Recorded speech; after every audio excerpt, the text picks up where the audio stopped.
Okay, so who else got vibes of Rear Window when you saw the trailer for the Netflix movie The Woman in the Window? Anybody? Well, it couldn't have just been me, right?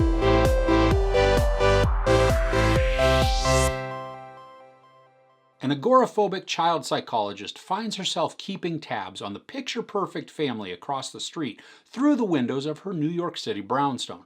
Her life is turned upside down when she inadvertently witnesses a brutal crime. Amy Adams stars as Anna, a woman who's afraid to go outside and keeps herself holed up in her home.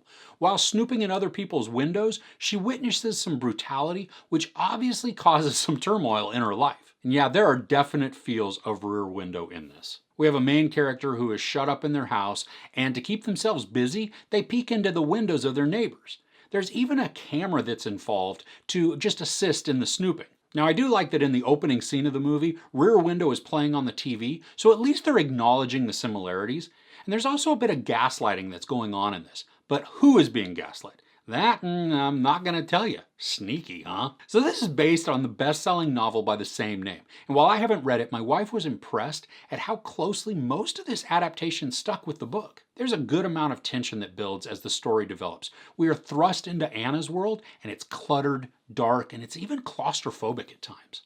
She has regular and seemingly normal conversations with a lot of people, which makes her easier to relate to and even sympathize with. The setting of Anna's large brownstone allows for some fun cinematography.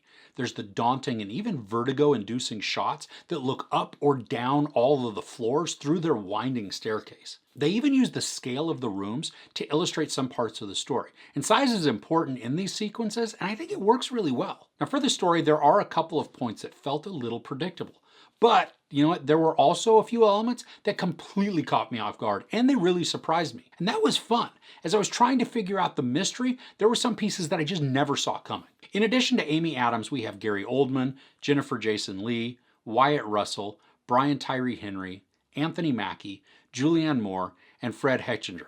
I think that's how you pronounce his name. Not all of them share the same screen time though, and each has varying degrees of involvement within the story. I loved the intensity that Gary Oldman brings. He's quietly explosive. And really, I mean, come on, he's awesome at just about everything he's in, so this isn't a surprise at how well he's able to give us this character of Anna's neighbor. Wyatt Russell is effective in this too. He's a bit mysterious, but I think we need our characters to be that way for the mystery portion of this story. I thought he played his part well, even though a few times his reactions, they just felt a little exaggerated.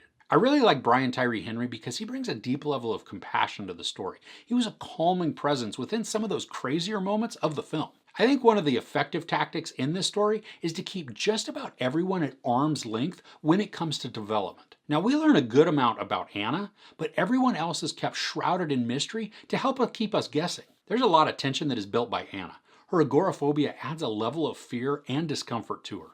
There's also this sense of distrust. I mean, she's the ultimate observer, but I wouldn't really classify her as voyeuristic. She's more curious than anything, so when you combine her curiosity with distrust, we get an exciting mix that does create some effective suspense. And I think Adams is really convincing in her character of Anna. I mean, we're watching a damaged and flawed character, but the how and the why aren't immediately obvious, and they're not just dumped on us all at once. We gradually learn more and more of her inner workings, and we watch a character who is slumped and burdened with thoughts. And I liked how Adams made the character weighed down. I mean, she shuffles about in this very downtrodden posture. She's all bent over, and that just reinforces how everybody interprets her. The dialogue is effective in hiding some clues in plain sight too, but I didn't notice many of them until it was actually revealed, and I loved that. Now there were a couple of times where I was a little skeptical of how the scene was set up and what was going on.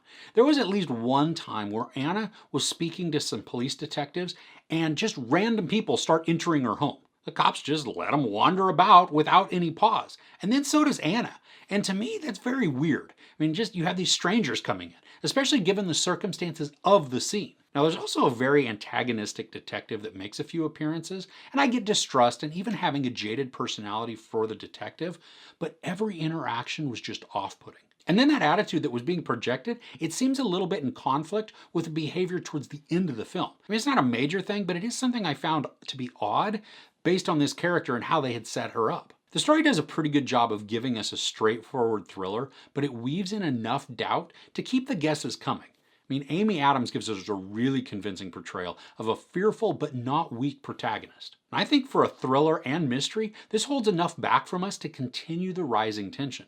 The story does reveal bits and pieces as we go along, and that kept me engaged the whole time. Like I said, I was guessing at what I thought was going on, but what made me happy is that I was mostly wrong. Now, the end does wrap up kind of quickly, but I really did like the climax. I thought it was exciting and tense, and it gives us some good resolution. So overall, this is a fun mystery that should keep you guessing, despite some more obvious segments.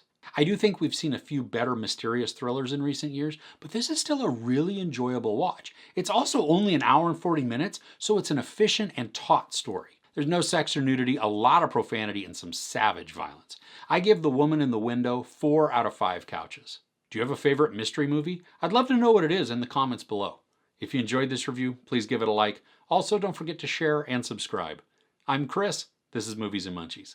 Thanks for couching with me.